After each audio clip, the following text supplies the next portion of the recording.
Merci de nous rejoindre dans la dernière ligne droite de cette édition du Train d'Audace avec nos invités en plateau ce matin. Nous parlons de cette CAN Cameroun 2021. Le Cameroun, capitale de l'Afrique du football durant un mois. Quel contenu mettre là-dedans? Quel rôle chaque Camerounais et Camerounaise devra jouer durant cette période qui se veut festive? On sent déjà de la vie de certains l'effervescence autour de cette compétition montée. On l'aperçoit, cette effervescence dans les villes et villages du Cameroun. A contrario, de nombreux Camerounais continuent de penser qu'ils ne se sentent pas du tout concernés par cette Coupe d'Afrique des Nations dont le coup d'envoi sera donné dimanche prochain au stade Paul Biya, le Cameroun qui affrontera les étalons du Burkina Faso. Nous parlerons également ce matin de la proposition de révision du code électoral. Les acteurs politiques qui sont réunis durant des mois l'année dernière pour faire ces propositions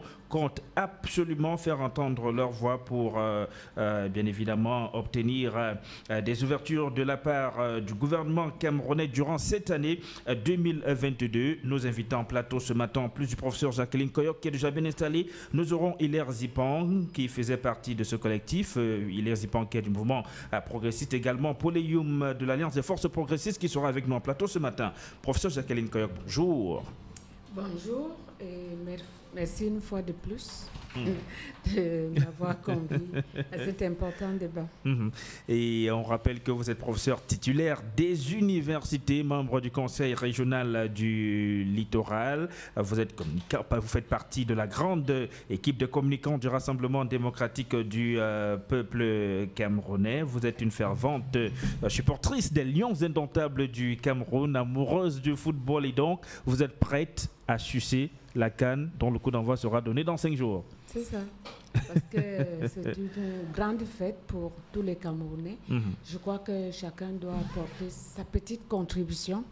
Ce n'est pas seulement dans la recherche des bénéfices, mais contribuer à rendre encore la fête plus belle. Je me dis que les Camerounais sont passionnés de football. Je crois que c'est une seule chose qui nous met tous ensemble. Donc, le football doit être le socle du vivre ensemble des Camerounais. D'accord, merci d'avoir accepté d'être là ce matin pour répondre favorablement à notre invitation à ce débat. Hilaire Zipan nous a également rejoint. Bonjour Hilaire Zipan. Bonjour à tous les auditeurs et téléspectateurs de votre célèbre chaîne. C'est d'abord un grand plaisir pour moi d'accepter l'invitation que vous m'avez faite. Et je dis bonjour également à la co-panéliste, tout en indiquant que c'est le début de l'année, donc je me ferai le devoir d'adresser la bonne année à tous vos auditeurs. Merci infiniment Hilaire Zipan. Eh bien, écoutez, nous vous adressons nos vœux les meilleurs également pour l'année 2022. Nous ne sommes pas souscrits à cet exercice avec le professeur Jacqueline Koyok parce que nous l'avons fait ensemble ici, même au soir du 31 décembre dernier. Hilaire Zipan, vous faites partie de cette coalition des acteurs politiques qui, durant l'année 2021, a fait un travail jugé gigantesque qui aboutit à un ensemble de propositions sur la révision du code électoral. On en parlera tout à l'heure. Mais d'abord, parlons de cet événement qui, a priori, devrait concerner tous les Camerounais. Le coup d'envoi de la Coupe d'Afrique des Nations sera donné dimanche prochain. Le Cameroun affrontera le Burkina Faso durant un mois environ. Le Cameroun sera la capitale de l'Afrique du football. Quel rôle devront ou devraient jouer les Camerounaises et Camerounaises, qui soient des politiques, des sportifs, des journalistes, des acteurs de la société civile, etc., etc. D'abord, je dirais que c'est une belle fête qui va commencer la fin de cette semaine, pour ne pas dire début de la semaine prochaine. Je rappelle en passant que la CAF, du moins la CAN, n'appartient pas au Cameroun. C'est un événement qui appartient à la CAF, la Confédération africaine de football, et qui indique à un pays de l'organiser. Et le Cameroun m'a sollicité, malgré le fait qu'on a eu pas mal de difficultés à être up-to-date par rapport à cet événement. Donc, ça ne nous appartient pas. Ça, c'est la première. Et par conséquent, dans l'hospitalité africaine, lorsque vous avez sollicité quelque chose et que ce jour-ci, la personne est au rendez-vous, il est de bon temps de bien l'accueillir. Alors, donc, c'est l'occasion pour moi de dire d'abord à tous les Camerounais d'aller, pour ceux qui veulent aller au stade, d'aller au stade, pour ceux qui veulent regarder le match de football, de le regarder. À condition d'être vacciné pour ceux qui veulent aller au stade. Tout à fait. Tout à fait. Je dis pour ceux qui veulent aller au stade. Bon, mais alors que chacun choisit en remplissant les conditions.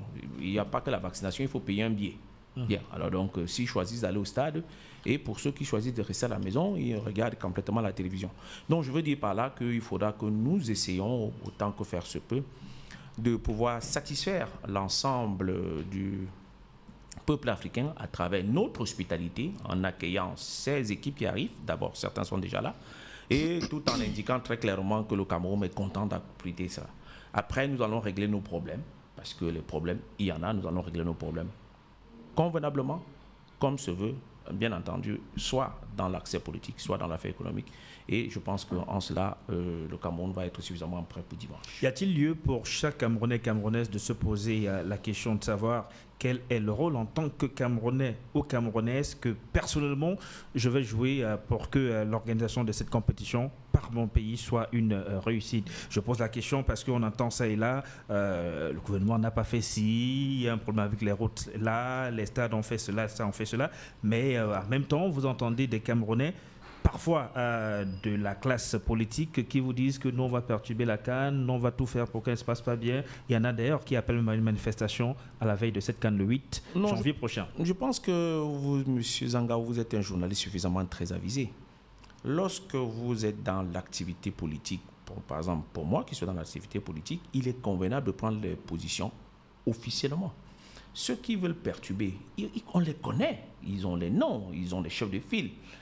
Ils feront cela peut-être en application de la Constitution. Mais je dis, et je le rappelle, que la CAN n'est pas une activité camerounaise dont la Constitution ne saurait prévaloir dans les activités de la CAN. C'est ce que je veux dire. C'est aussi simple que ça. Je ne sais pas si vous comprenez. Ce n'est que le Cameroun qui l'abrite. Et après, la CAN, elle repart ailleurs. C'est ce que je veux dire. Donc, je ne comprends pas trop bien l'exercice que les uns et les autres font en disant donc nous, on va perturber. Je ne comprends pas. Vraiment, je veux comprendre. Le Cameroun est terre d'accueil de cette compétition. Tout à fait. Mais lorsque le Cameroun ratifie les accords internationaux, elles sont au-dessus des constitutions de notre pays. Justement. Alors, je pense que la CAN, c'est quand même une ratification, si l'on peut dire par parallélisme de forme, que c'est une ratification d'un accord qu'on a accepté délibérément. Donc, vous ne pouvez pas opposer à la CAN la constitution camerounaise. Soyons quand même sérieux. Je ne suis pas d'accord avec ça, mais je dis dans l'expression camerounaise, on est libre de manifester. Et en cela, on ne le fait pas pour le moment. C'est un débat qu'on peut faire convenablement. Nous-mêmes, nous avons essayé de présenter le code et une réunion déclarée à l'avance a été interdite le jour. Pourtant, aucune disposition légale ne permet d'interdire une réunion. C'est une manifestation qu'on a interdit et non une réunion. Donc, vous voyez, on a nos problèmes. Mais ce n'est pas là, dans ce temps-là, que je voudrais. Jouons et suçons d'abord la CAN. C'est ce que vous voulez dire. Restons à la CAN. Ça dure 5 semaines. Elle, 5 semaines. Elle part du 9 et elle s'arrête le 6. Et après le 7, on peut reprendre nos problèmes. Et ça, c'est le premier problème que je voulais dire. Le deuxième, c'est qu'il y a toujours une satisfaction d'avoir le Cameroun au firmament des pays africains. Lorsque vous voyez le maillot de Lion indomptable avec 5 étoiles, ma foi, il y a quand même très peu de pays africains qui ont 5 étoiles. Il y a d'autres qui courent après leur une étoile. Nous, nous sommes qu'à 5. Nous sommes battons là pour avoir la 6e étoile. Et je pense que nous avons des acteurs de football qui font aujourd'hui notre fierté. Et nous avons un joueur comme Roger Mila. Vous allez au Japon, on le connaît, par tout le monde. Je ne suis pas sûr que un député camerounais ou les députés qui ont fait 47 ans au perchoir de l'Assemblée nationale sont connus au Japon. Non, je voyais donc, voyez que ce sport-là participe quand même à pouvoir donner une audience et une perspective à notre pays qui est le Cameroun. Donc c'est dans cet esprit-là que je m'inscris et je pense qu'il est bon que nous ayons notre 6e étoile. J'ai dit qu'il est bon que nous ayons notre 6e étoile. Ça va nous permettre de nous rapprocher des Égyptiens qui sont qu'à 7 et ça permettra à ce que nous qui allons prendre le pouvoir après, nous allons chercher la 7e. Et par conséquent, tous les Camerounais devaient s'y impliquer parce que cette 6e étoile sautée n'est pas que peut-être au premier chef l'affaire des joueurs, mais ils ont besoin d'être accompagnés par le peuple. Tout à fait, je souscris avec tous ceux qui peuvent empirer le Cameroun. Je me félicite et j'en ai besoin qu'un footballeur professionnel, ce n'est pas le premier à avoir dirigé la fédération camerounais de football. Jean-Vincent, on en a été un footballeur, donc il a dirigé. Donc je pense un footballeur professionnel dans la trappe de Samuel Eto'o puisse quand même gérer ça, parce que je pense que quand Samuel Eto'o, il arrive dans un pays, c'est pas de l'anonymat. Donc il faut toute proportion garder. Faisons la politique normalement comme cela se doit, tout en tenant compte que la CAN ne nous appartient pas. c'est un événement africain qui a décidé de se tenir au Cameroun. Professeur Jacqueline Koyok, depuis hier circule sur la toile une sortie antérieure, un extrait d'une sortie antérieure de l'ancien président ivoirien Laurent Gbagbo qui dit, je le cite, dans cette sortie-là, dans cet extrait-là, même lorsque j'ai été en exil sous Houphouët-Boigny, je n'ai jamais parlé de mal de la Côte d'Ivoire. J'aime pas mal de la Côte d'Ivoire.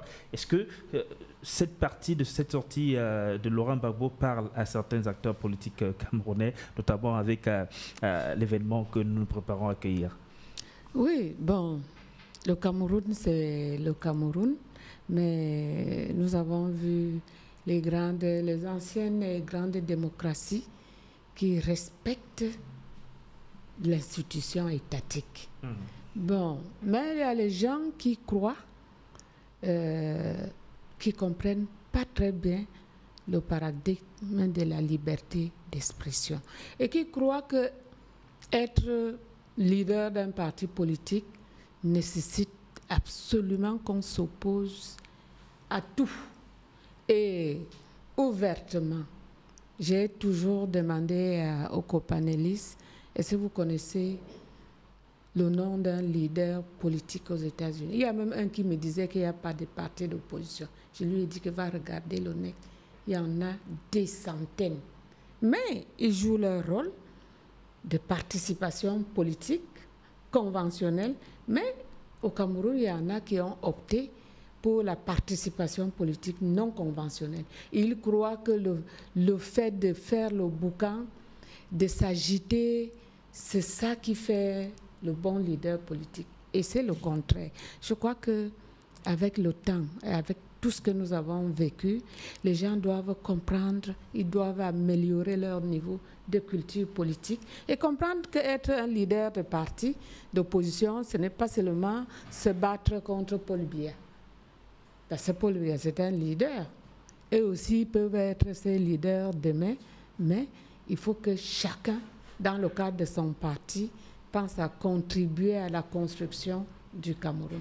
Et la CAN ne peut pas être l'occasion pour certains de se faire voir.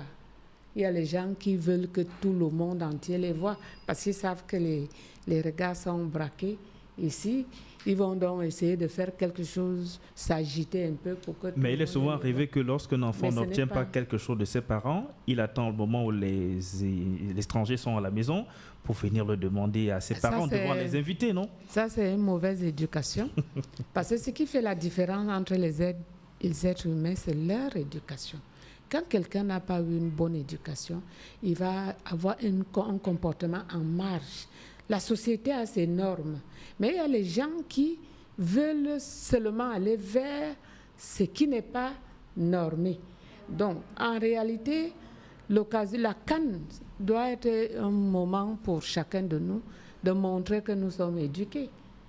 Parce que moi, j'ai été dans presque tous les pays africains et je pense que le Cameroun, qui attire les réfugiés de tous nos pays voisins, montre à tout le monde que c'est l'un des pays les plus accueillants au monde. Les nôtres sont tout aussi nombreux désormais. Il faut donc que nous-mêmes, nous soyons aussi accueillants.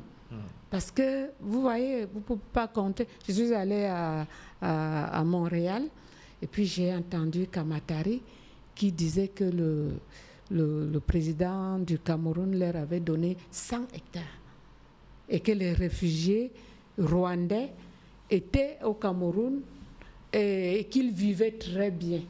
Donc, le Cameroun, c'est une terre d'accueil pour tout le monde. Les gens viennent se réfugier chez nous parce que c'est un îlot de paix. Mais il y a les gens dont la mission essentielle est de troubler le Cameroun. Et ils se disent que s'ils restent tranquilles, personne ne les verra. Mais moi, je me dis, la CAN doit être une occasion pour nous de montrer que le Cameroun, c'est le Cameroun et que ce n'était pas par erreur qu'on a accordé la CAN au Cameroun. Au Cameroun. D'accord, c'est ce que nous pouvions dire ce matin sur la Coupe d'Afrique des Nations. Hilaire Zipan, nous allons à présent aborder la seconde thématique. Vous faites partie d'un collectif de leaders politiques. Vous étiez aux côtés du professeur Maurice Kamto, l'honorable Thomaino Ndamjoya, l'honorable Cabral Lili, l'honorable Joshua aussi, l'honorable Pierre Kouemo et bien d'autres. Vous, durant toute l'année 2021, avez travaillé sur un certain nombre de propositions, à apporter un certain nombre de propositions pour la révision du code électoral. Vous le rappeliez encore tout à l'heure, même lorsque vous avez souhaité partager cela avec des personnalités et même la presse, cette rencontre n'a pas du tout été autorisée. Vous avez fait ce qu'on peut qualifier de profil bas, mais là, pour cette année 2022, vous comptez bien faire entendre votre voix. Oui, naturellement, je pense que l'année 2021 a permis à l'opposition de se retrouver. Et le casting tel que vous l'avez fait a été fait sur une base extrêmement réfléchie et qui visait pour but d'atteindre l'objectif, celui de pouvoir apporter l'amélioration pour le code électoral. Je rappelle par ailleurs que il faut changer tout le système, mais changer tout le système implique la modification de la Constitution, ce qui semble être un exercice extrêmement complexe. Le deuxième élément qui vise en cela, c'est que vous êtes sans ignorer que notre pays traverse des crises post-électorales extrêmement importantes. Et depuis le contentieux de 2018, des élections présidentielles, j'ajoutais à celui de 2020, puis celui certainement des régionales, il va sans dire que le processus électoral dégage suffisamment de crises. Et quand vous regardez la scène, vous constatez vous-même que si rien n'est fait, plus on ira vers les élections, plus on aura des difficultés à ce que les gens acceptent les résultats. Et celui de l'Africafoot, avec le bulletin unique, tel que vous l'avez vu, a montré à suffisance que c'est l'un des éléments qui pourrait participer plus ou moins à apaiser. Parce que vous avez vu, Seydou Mbombo, immédiatement après dire que reconnaître sa victoire, parce qu'il y avait de la clarté dans ce sens. Bulletin unique, ça fait partie de la proposition. Si. Nous pensons que c'est l'un des éléments. D'ailleurs, ça coûte excessivement moins cher et puis ça permet en ce que les gens puissent aller avec beaucoup plus d'honnêteté. Ça semble plus crédible. Voilà. Donc, je pense que c'est dans des éléments. Il y a plein d'éléments comme ça. Il y a les éléments qui constituent la manière où il faut faire les dossiers, les éléments où la campagne doit être menée, les jours des élections, comment on va voir les procès-verbaux et ensuite comment on va pouvoir faire le dépouillement. Donc, nous avons visité et apporté. Et nous n'avons pas fait seulement que le constat. Nous avons tiré deux éléments. D'une part, la rédaction d'une proposition en termes de droit et en même temps en tirant compte des expériences. Vous êtes sans ignorer que depuis la loi de 2012, chaque année le contentieux est extrêmement élevé. C'est-à-dire que le nombre de contentieux de revendications, que ce soit pré-électoral, que ce soit post-électoral, le nombre de contentieux est extrêmement élevé. Et là, cela veut dire que la loi, elle pose elle-même des problèmes. Et enfin, nous pensons qu'il est bon que comme nous sommes inscrits dans le processus de consensus, que nous essayons d'associer au moins deux parties qui nous avons voulu, nous pensons qu'elles existent sur la scène et qu'il faudra à tout prix faire avec certaines. Il s'agit donc de l'Union nationale pour la démocratie, de l'UNDP, dont nous avons entrepris déjà des négociations dans ce sens-là. Ensuite, il s'agit donc du Rassemblement démocratique du peuple camerounais, dont le président est le président Paul Biya. Et donc, vu l'importance, nous avons donc rédigé certainement des correspondances à l'endroit du président Paul Biya, d'une part, et ensuite à l'endroit du président Bello Bouba Magari également. Nous avons transmis à qui de droit, et cette fois-là, je dis bien transmis à qui de droit, c'est-à-dire qu'au président de la République, la proposition dont nous avons fait mention. Donc une fois que cette démarche a été faite, nous pensons que les membres permanents du Conseil de sécurité, à savoir la France, l'Angleterre, les États-Unis, la Chine et bien entendu, si je n'oublie pas les États-Unis et bien entendu la Russie, doivent recevoir pour que nous puissions améliorer. Et je voudrais aussi verser en cela que vos auditeurs comprennent que nous avons pris par devers, nous avons accepté, nous avons intégré toutes les différentes conventions dont le Cameroun a fait part. En ce qui concerne, par exemple, le traité de Lomé, bien entendu, la participation démocratique aux élections faites par l'Union africaine. Donc nous avons intégré donc, tous ces éléments-là dont le Cameroun a ratifié pour pouvoir améliorer. Et pour l'année 2022 qui commence, nous avons mis un bémol pour que la CAN, bien entendu, se déroule. Donc vous voyez que nous sommes suffisamment responsables. Et c'est pour ça que vous avez constaté que la communication officielle du SIF, qui a été faite par Joshua aussi, s'est inscrite dans cette dynamique-là. Parce que nous sommes suffisamment responsables. Nous avons dit, nous allons reprendre les activités politiques après le 6 février, c'est-à-dire qu'après le 7 et le 8... Mais on est bien d'accord que ce que vous avez fait reste des propositions qui peuvent être validées ou non.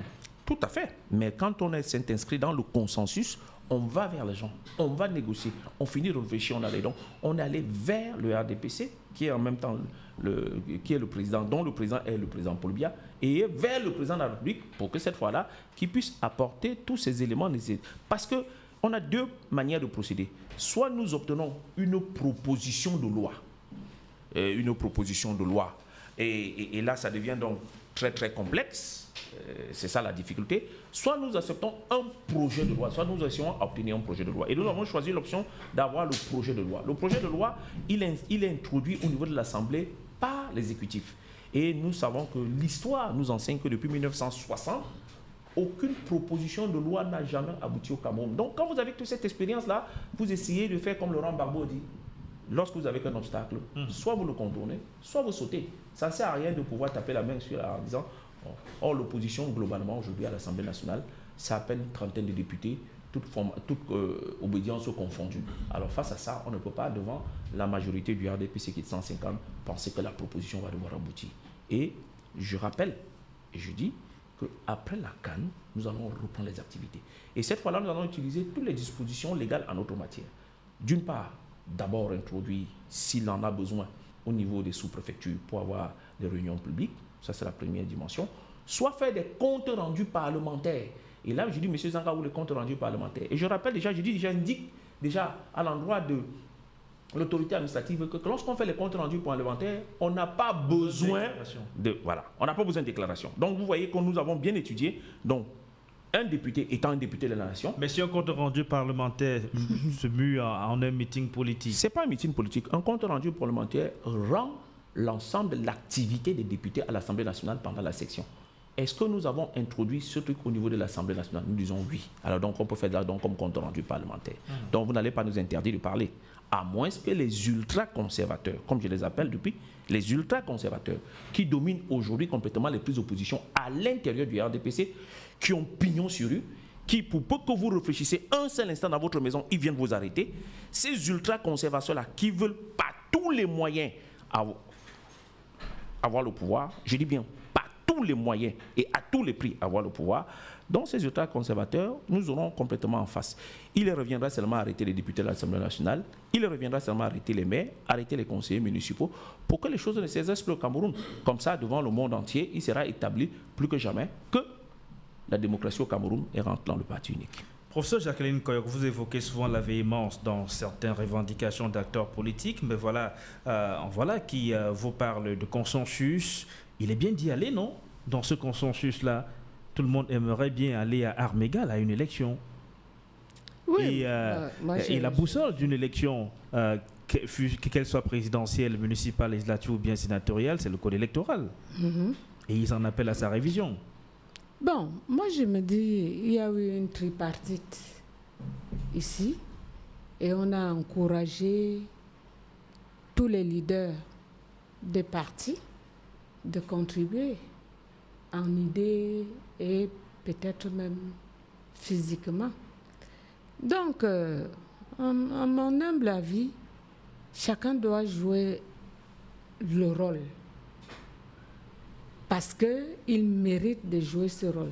Quand vous n'avez pas la qualité d'un député, n'allez pas vous comporter comme un député. Mais si vous êtes un député et vous avez une idée, faites ce que nous on a appelé le parlementarisme du couloir. C'est-à-dire qu'au niveau de l'Assemblée, vous cherchez à regrouper d'autres députés pour qu'ensemble, vous puissiez présenter un problème. Parce que quand vous n'êtes pas député, ce n'est pas la peine d'aller faire comme si vous devez aller donner les ordres au président de la République. Vous pouvez faire telle chose. Il rappelait tout à l'heure, ne serait-ce qu'un projet de loi qui n'a jamais été... Mais un projet de loi, il sait qui. Et quelle démarche donc, si pertinemment les députés savent que toute manœuvre allant dans ce sens n'aboutira pas. Il y a les gens qui sont des leaders politiques et qui ne savent pas comment faire un projet de loi. Même quand ils arrivent au Parlement, il y en a qui sont là. Quand on discute même des délibérations, ils dorment. Parce qu'ils n'ont pas... Dans votre parti aussi, hein? Tout le monde. Il y en a qui sont comme ça. Ce n'est pas seulement les gens d'un parti. Donc, mais la stratégie est que si j'ai une idée, moi je ne suis pas députée par exemple, comment je peux adresser les correspondances aux députés? Nous, on l'a fait à l'Union européenne. On nous a donné des statuts d'observateurs et nous avons changé des choses que nos gouvernements ne pouvaient pas changer. C'est-à-dire quand on arrive à Bruxelles, on organise des réunions avec nos ministres, avec nos parlementaires, pour qu'ils aillent parler en notre nom. Parce que nous, on n'a pas qualité d'aller imposer les choses à une assemblée paritaire UE-ACP. Mais si vous voulez, vous pouvez aller parler, les gens vont applaudir, mais ce ne sera pas pris en compte. Mais si vous passez par les ministres africains, les ministres ACP, c'est ce que nous on faisait, vous leur expliquez que voici le problème, avec même les Européens, avec la société civile européenne. On fait un dîner-débat, on échange, et le lendemain, ils bombent le torse et ils parlent. Ils disent des choses vraies, parce que les gens partent aux assemblées sans se préparer, sans connaître même les enjeux. Mais cette initiative-là ne vous semble pas tout aussi pertinente? Regardez un peu ce qui constitue ce groupe-là qui fait ces propositions. Vous avez le professeur Maurice Kamto, vous avez Hilaire Zipan, vous avez... Puisqu'on parle de députés, voilà. Vous en avez. Kamto n'est pas député. Vous avez l'honorable Pierre Kwemo, vous avez l'honorable Pierre Kwemo, l'honorable Cabral Libi. Monsieur, vous me citez les noms des gens qui ne sont pas des députés. Cabral Libi n'est pas député? Non, vous avez dit... L'honorable Joshua aussi. Écoutez, vous avez dit Zipan, Kamto et les autres, après vous ajoutez. J'ai dit quand quelqu'un n'est pas député, il peut passer par les députés s'il veut atteindre un objectif. Si quelqu'un veut même atteindre le président de la République, il a un site qui est ouvert à tout le monde. Moi, je vous ai dit, j'ai écrit 2 fois au président de la République. Il m'a répondu. Et ce que j'ai demandé a été obtenu, sans que je crie partout pour dire ceci, cela. Quand je suis revenue de Washington... En tant que citoyenne camerounaise ou militante du RDPC? Il y avait le commandement opérationnel ici. On tuait les jeunes la nuit ici, on trouve un groupe de gens, on tire sur eux, on dit c'est des bandits. J'ai écrit au président de la République. J'ai dit j'ai participé à une étude à Washington. Quand on tue les bandits, on augmente la criminalité. Donc, parce qu'un bandit sait que si lui, il ne te tue pas, toi, tu vas faire qu'on le tue. Donc, il devient plus bandit qu'il ne devrait l'être. Quand j'ai écrit au président, je dis que on a vidé les prisons politiques. On a aboli la loi de la subversion. Et maintenant, les prisons sont restées libres. Monsieur le Président, il y a les jeunes au chômage qui n'ont pas pu continuer leurs études. On peut former les jeunes, on peut réhabiliter le service civique de participation au développement. Et comme les jeunes aiment l'armée, on associe le ministère de la Jeunesse et le ministère de la Défense. Et là, on va former des jeunes moralement stables. Et le président de la République a envoyé cette lettre au Premier ministre. Et le Premier ministre a convoqué et la Défense et le ministre de la Jeunesse. C'est pour cela qu'aujourd'hui, nous avons le service civique de participation au développement. Même les ministres le savent, ils ont ces correspondances là-bas.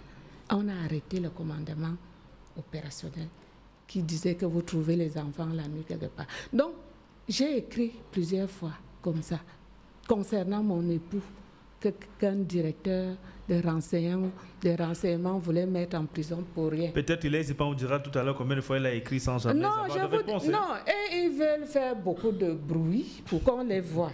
Mais moi, j'écris sans crier garde. Et moi, voilà, donc je veux simplement dire, si quelqu'un a une idée, normalement c'est ça la démocratie. Parce que chacun a une idée. Quand vous avez plusieurs personnes, ils ont des idées et ensemble vous construisez.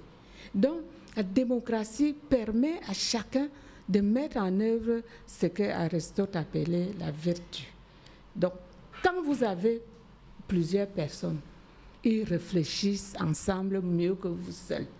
Et c'est ça l'importance de la démocratie. D'accord, professeur Jacqueline Koyo. Paul Eyum, bonjour. Bonjour, Sylvestre.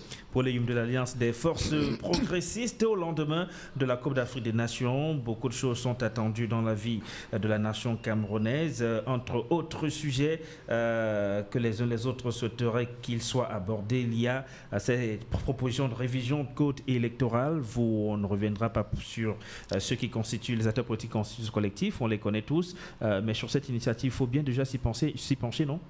Vous savez, le débat déjà sur la réforme du code électoral ne date pas d'aujourd'hui. Et celui sur un code électoral consensuel ne date non plus d'aujourd'hui. Vous avez bien suivi le professeur qui a parlé de la tripartite. Donc ce n'est pas un débat aujourd'hui. La première chose qu'il faudrait que les Camerounais sachent, et particulièrement les gouvernants, c'est que la revendication du code électoral n'est pas une revendication de l'opposition.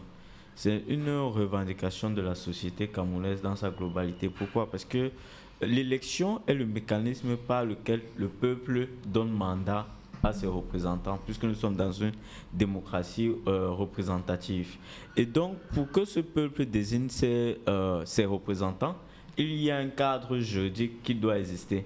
Il faut définir les conditions, il faut définir absolument les conditions, et ces conditions doivent être du point de vue du peuple et non des gouvernants ou de l'opposition, parce que c'est le peuple qui donne le pouvoir pour être représenté. De ce point de vue, donc, quand vous observez la sphère politique, vous allez avoir constaté que le code électoral en vigueur, qu'on le veuille ou pas, ce n'est pas un code électoral de la société, c'est un code électoral du parti au pouvoir, dans ce sens où c'est un projet de loi, il faut le rappeler, qui émane du gouvernement, qui est issu d'un parti politique, en l'occurrence le RDPC, qui a été déposé à l'Assemblée nationale avec des députés en majorité du RDPC qui ont voté le projet de loi qui est devenu le code électoral que nous connaissons tous. Donc en réalité, le code électoral qui est en vigueur est taillé sur la volonté du RDPC et non sur la volonté des acteurs politiques ou de la société.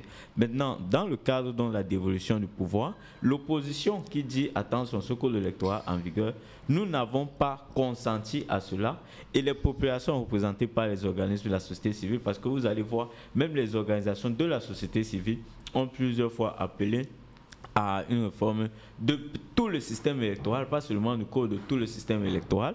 Vous allez également constater que dans ces revendications, les partis d'opposition, puisque ce sont ceux qui sont concernés par les élections principalement, ils sont accompagnés par ces organisations de la société civile, comme je disais, et Elekam lui-même, après l'élection présidentielle de 2018, je me rappelle en 2019, Elekam a fait un rapport concernant après les élections, où il a fait des propositions d'amendements, je crois, soit même de 2020 encore, où ils ont fait des propositions d'amendements qui sont exactement les mêmes propositions faites par les partis d'opposition, faites également par les organisations de la société civile. Cela montre donc qu'il y a une convergence de point de vue sur la nécessité d'avoir un code électoral qui est consensuel. Le mot consensuel, peut-être c'est ça qui choque les gens qui sont au pouvoir, parce qu'il veut dire que nulle part ailleurs n'existe un code électoral consensuel. Mais quand on dit consensuel, c'est une façon de dire un code électoral qui n'est pas taillé par un camp, ni par le parti au pouvoir, ni par les partis d'opposition. Donc il est plus qu'urgent. Surtout, vous savez, ce n'est pas un secret. Le président Biya, tout le monde sait qu'il est déjà à la sortie du pouvoir. Donc il faudrait qu'avant que le président Biya s'en aille, qu'on ait au moins un code électoral qui permet d'avoir un système, même pas juste un code, un système électoral. Mais le professeur Jacqueline Koyok semble évoquer un problème de méthode. Non, vous savez, la méthode... Et de crédibilité des proposants. Non, on ne peut pas remettre en cause la crédibilité des proposants. Il y a non seulement des élus, il y a des présidents de partis politiques. Et le rôle des partis d'opposition, c'est justement cela. C'est de faire également pression par tous les moyens.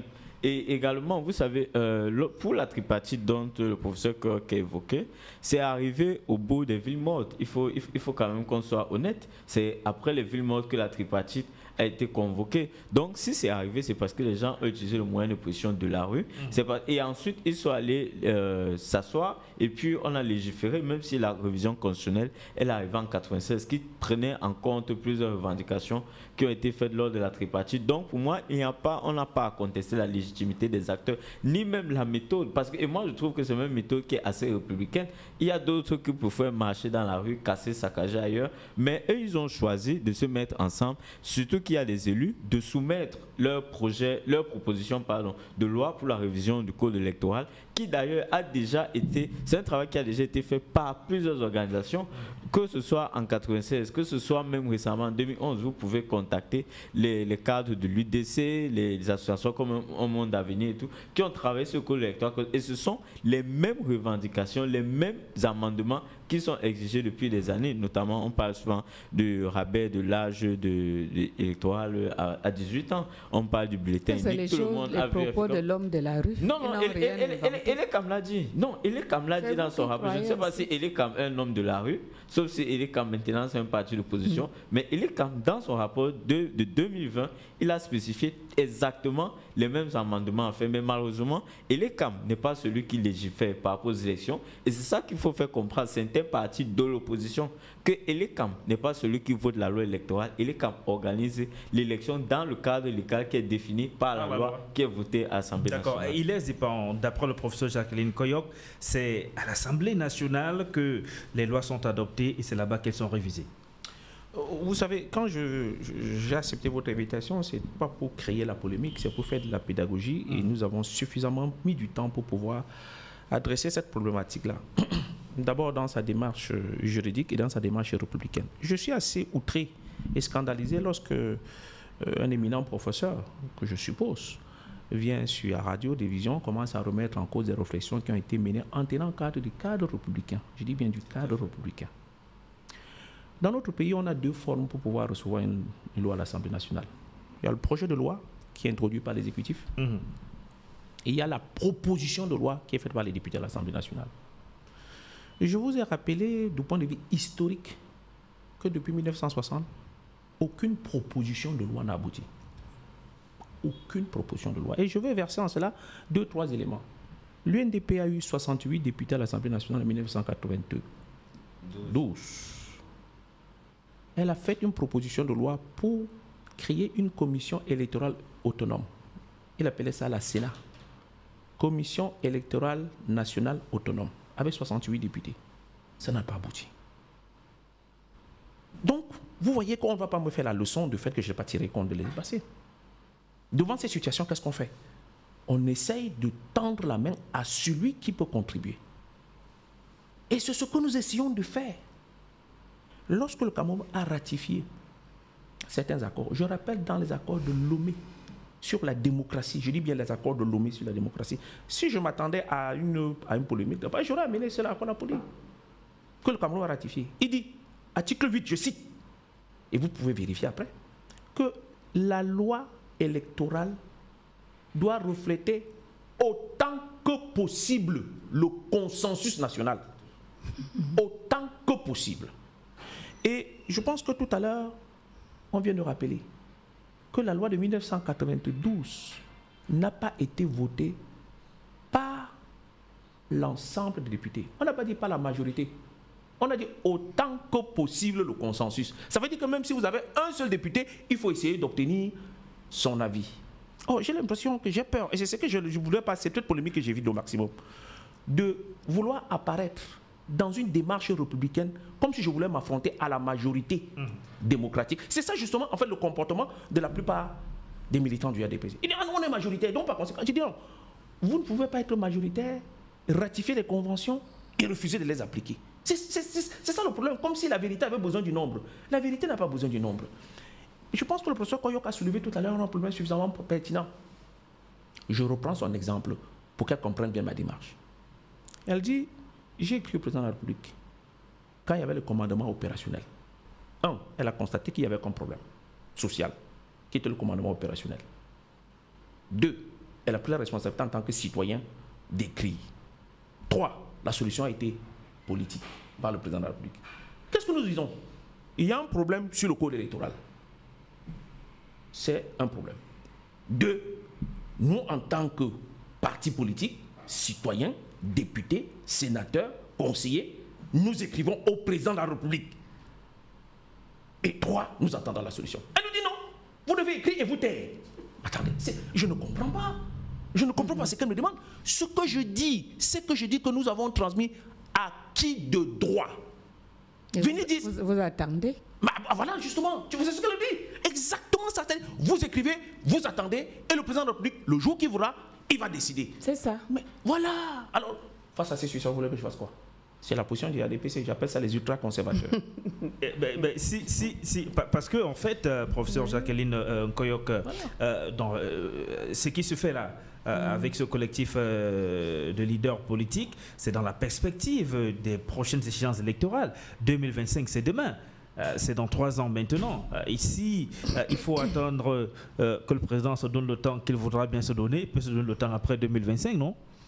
Ils n'auront pas atteint leurs objectifs. Il ne peut pas vous écouter.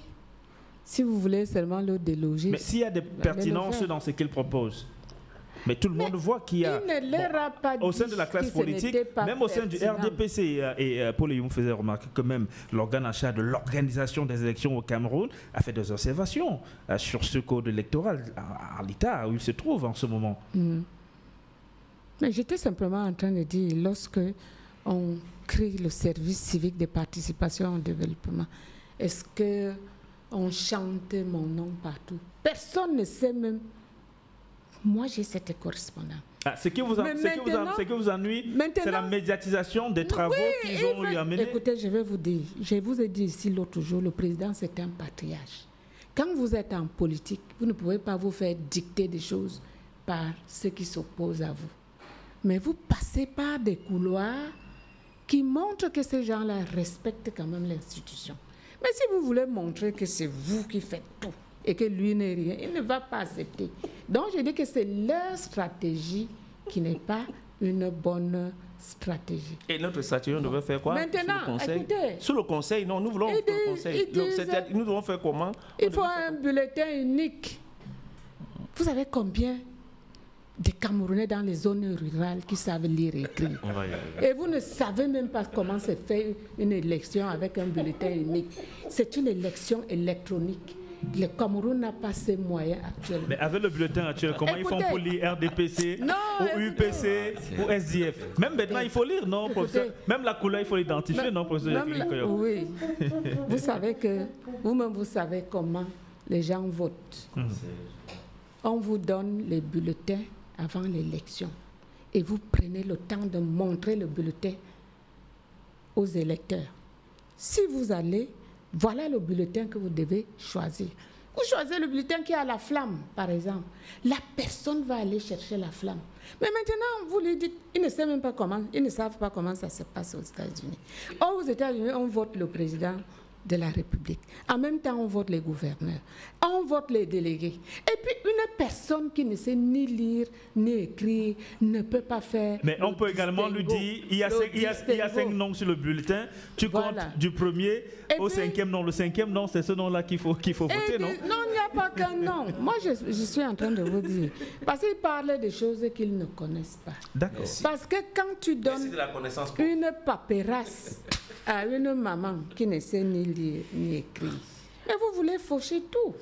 C'est pour cela qu'il dit que ce n'est pas encore le temps. D'accord. Ça peut arriver, mais il faut qu'on prépare les gens à le faire. Pauline.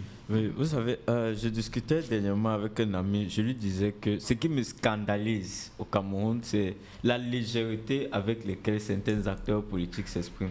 C'est-à-dire, ce qui se fait au Cameroun, c'est impensable. Moi, je n'imagine même pas, même la France au plus bas profond, voir des hommes politiques s'exprimer sur certains sujets avec une telle légèreté.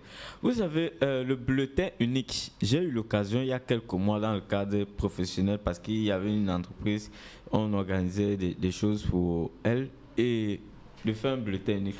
Le bulletin unique qui a été fait même à l'Africa Foot, pour moi, il était totalement incomplet. Vous ne comparez pas un seul bureau de vote. Non, attendez, ça n'a rien à voir. Il y a la photo. C'est-à-dire qu'il y a la photo des candidats. Un seul bureau de vote avec tout le Cameroun. Unique, on met la photo du candidat. À partir de la photo, vous êtes identifiable, monsieur Zamba. Un seul bulletin. Non, un bulletin unique. Et les délégués sont lettrés. Bien, non, je dis les illettrés. Donc ça veut dire que même les aveugles votent. Je dis que ne vous savez que comparer les choses qui ne sont pas comparables. Les aveugles votent. Vous vous faites accompagner par une personne et une seule personne peut vous accompagner au bureau de vote. Donc tout le monde voit que voici la photo de Sylvestre Zangaro. Celui que je vote, je coche ici. C'est ce qui se fait exactement en pré-campagne. Lorsqu'on annonce les candidatures, on prend plus long. Déjà en campagne plutôt, lorsqu'on donne le bulletin, l'exemplaire du bulletin de vote aux partis politiques, d'aller montrer aux populations. C'est la même chose, vous prenez le bulletin unique, vous leur dites que c'est ici qu'on coche, voici la photo du candidat, c'est terminé. Mais le RDPC ne veut pas cela, pourquoi? Parce que l'achat de conscience est un mécanisme que le professeur connaît très bien. Où vous allez aux urnes, vous nous ramenez les bulletins des partis d'opposition. C'est vous qui le faites. Vous savez qu'ici à Bonapouzo, il y a le lycée technique Bonandoumé qui est un grand centre de fraude et d'achat de conscience à Douala-Premier. Donc, le RDPC ne doit pas s'opposer. Et moi, je veux rappeler un truc au professeur Koyok. En 2012, lorsqu'il a fallu voter la loi sur le code électoral actuel, je me rappelle très bien, la première mouture qui avait été présentée à l'Assemblée nationale, les militants du RDPC ont dit que c'était le meilleur code électoral jamais fait au monde. Lorsque le président de la République lui-même a dit que non, il y a des choses à modifier dessus, ils ont dit que oui, le président a raison, ce code-là n'est pas bon, il faut le changer. Donc je crois que on doit être, non, mais je vous dis en 2012, je crois qu'on doit être un peu plus sérieux et prendre des problèmes comme ça au sérieux. Lorsque le président avait ouvert la voie au multipartisme, ils ont marché, ils ont dit non, qu'ils sont contre la démocratie. Et aujourd'hui, c'est eux qui disent que c'est le président qui a amené la démocratie. Ils sont d'accord. Donc, vous voyez donc qu'ils posent, ils ont un discours et après eux-mêmes, ils se contredisent en un même laps de temps. Donc, vous voyez donc qu'on a affaire à des gens qui sont plus dans la fanfaronnade politique qu'en réalité dans le jeu politique. Et il est résipant.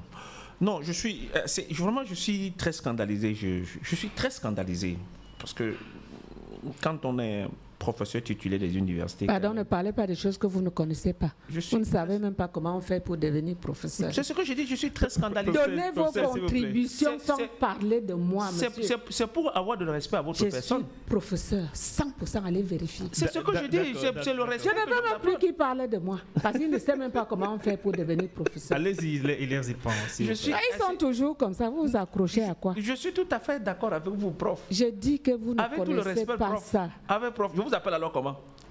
Prof ou Koyok? Madame, si vous voulez. Bon, madame alors, merci. Vous avez vu qu'elle a fini par devenir citoyenne. Je ne l'étais pas d'abord. Je n'importe. Non, vraiment. Je voudrais faire un parallélisme pour qu'elle comprenne. Je ne comprendrai pas. Parce que vous ne dites je peux dire un rien. mot aussi. Professeur, permettez mais qu'il parle à ceux qui... Mais c'est ce qu'il veut faire là. Il ne s'adresse pas à moi. Mais je ne vous adresse pas à vous. Je dis que je ne vous adresse pas à vous. Mais qu'il ne parle même pas de moi. D'accord. Qu'il parle et que les gens l'écoutent. Ce qu'il dit. D'accord. Et zéro. Ok, professeur. Quand vous êtes devant une situation, vous trouvez les gens, je prends le cas du parallélisme selon lequel nous sommes des analphabètes. Je fais acte de ce que nous sommes des analphabètes. Nous recherchons un document qui a été versé. Nous cherchons un document qui a été versé d'une manière désordonnée. Je prends à une maman, je fais un parallélisme pour dire une maman du village qui recherche sa carte d'identité et la carte d'identité de sa voisine. Elle ne sait ni lire ni écrire. Elle arrive au commissariat. Avec quoi elle retrouve sa carte d'identité? Que les gens l'aident. Bien sûr. Avec quoi elle retrouve la carte d'identité de sa voisine? La photo. Bien sûr. Je ne comprends pas pourquoi on dit que quelqu'un qui ne sait ni lire ni écrire ne peut pas faire le bulletin unique. Je ne comprends pas. C'est une injure même à l'humanité. Je dis qu'une maman qui ne sait ni lire ni écrire, allez à l'extrême nord, vous versez les cartes d'identité, elle va retrouver sa carte d'identité. Mais elle voit sa photo. Alors, mais là, ce n'est pas sa photo. Ce n'est pas elle qu'on vote. Merci de la conclusion. Ok. D'accord, on va faire un break. Il nous restera 5 minutes juste pour venir dire au revoir et sortir de ce plateau. À tout de suite. Célébrez chaque moment avec audace et gagnez des milliers de bouteilles gratuites. À partir du 1er décembre, achetez une bouteille de Guinness au Guinness Move et gagnez instantanément jusqu'à 5 bouteilles gratuites à partager avec vos amis. Promotion ouverte aux personnes âgées de 21 ans et plus. À consommer avec modération. Guinness, quelque chose en plus.